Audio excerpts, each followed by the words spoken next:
خۆپێشاندانên Swêdayê ketin meha di duwan de û hîn jî berdewam e.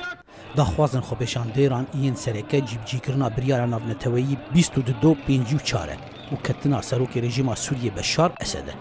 Konana Kurdên Sûriyê piştgiriya xwe ji bo xwepêşandêrên Swêdayê nîşan didin. Şîniyên Qamişlo dibêjin ji mafê pêkhateyên Swêdayê ne daxwaza mafê xwe yên rewa bikin.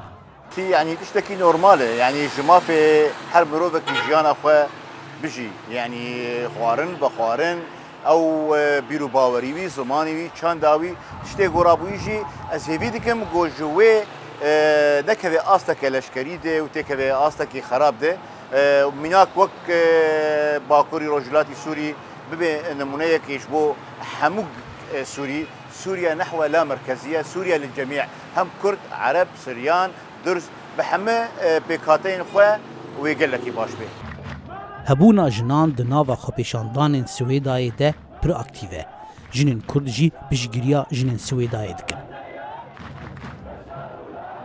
ومج جبر داعش ام تجاري نترسيان بالتليلي كي باللاندنه كيما داعش تكبر وما داعش ويلي لاندنه ترسيان دخوازن باجار دولة سوري حمو باجار وينا چ درعا بچ طبقه بچ رقا بچ سويدا بچ ديري بچ ابو كمال بحمو باجار سوري شخور ببين وك جني روجاواي كردستان جني باكور روجلات سوريا بكن نمونه ونموذج برچاوي خو بچگرتيا ما بكن وامجي بچگرتيا وا بكن خۆپێشاندێنên gelerî li herêma Swêdayê godikeve başûrê Sûriyê derbasî hefteya pênca dibe. Herî dawî xwepêşandêran asta daxwazên xwe bilind kirin û bank rûxandina rejîma Sûriyê mafê rêveberiyeke navendî û cîbicîkirina biryara navneteweyî 22/54 kirin. Kurdên Sûriyê ji hêla xwe ve vê yekê tekez dikin got ji mafê hemû herêmên û gelên Sûriyê ne got çarenûsa xwe diyar bikin.